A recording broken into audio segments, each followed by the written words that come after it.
अस्सलामुअलैकुम मेरे दोस्तों और भाइयों, खुश आमदीद पंजाब टीवी पीके। अज तुहानू गल सुनानी है तफाक दे विच बरकत दी। एक गाँव सी ते उहदे विच ना एक बुढ़ा किसान रहिंदा सी। उहदे 4 बेटे सन। तो वो अक्सर जिहड़े ना 24 घंटे लड़दे झगड़दे रहिंदे सन कि वो जो बड़ा समझाने की कोशिश करता रहिंदा सी कि किसी टाइम मते समझ जा, लेकिन वो चारे बच्चे जिहड़े ना वो अपने प्यो की गल समझते नहीं सन।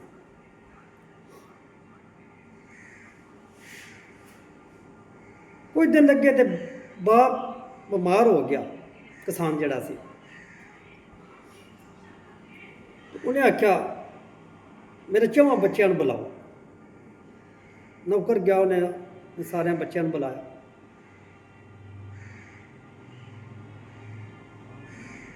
उन्हें नौकर को आख्या कि एक लकड़ियां का गट्ठा लै आया।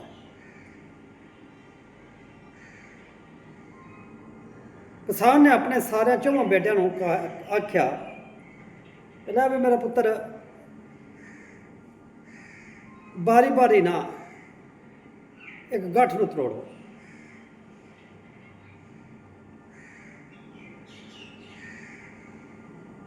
लेकिन कोई भी गठ नूं त्रोड़ ना सकिया। फिर थोड़ी देर बाद उन्हें आख्या गठ नूं खोल दो।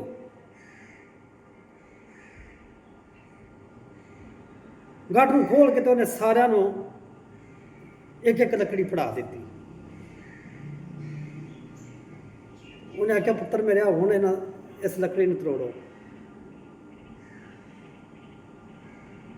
उन्हें 2 सकिंट आए तो लकड़ियां त्रोड़ छड़ियां सारियां। किसान ने आख्या पुत्र पहला जी गठ बजी सी वो तुहाडे कोल 4 कोल नहीं टुटी,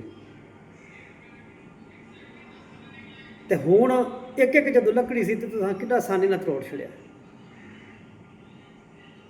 इस वास्ते मैं तुहानूं समझाना कि मेरा पुत्र तफाक च रवो दे ते शरीकां दे दुश्मनां तो बचे रवो दे, नाले बरकत पवे दी। लेकिन हुण तफाक की तो गल दूर दूर, हुण भाई भाई का नहीं, हर बंदा अपनी नफसा नफसी है। तो मेरा अज की गल का करने का मकसद ये है कि कोशिश करनी चाहिए इंसान आपस में इतफाक मुहब्बत खासूसन भैन भरावां रखना चाहिए, क्योंकि तुहाडे इतफाक मुहब्बत के नाल ही बरकत पैंदी है। जे मेरी गल चंगी लगी होवे इन्हूं शेयर तो लाइक जरूर कर दिया जे। मेरा अज का मौजू सी इतफाक दे विच बरकत।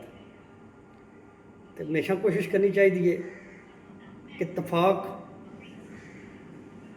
अपने भैन भाइयों ज़्यादा तो ज़्यादा करना चाहिए कि अगर किसी भैन भरा को कोई गल गलत मूँह च निकल भी जाए तो दूजे भैन भरा बर्दाश्त कर लेनी चाहिए।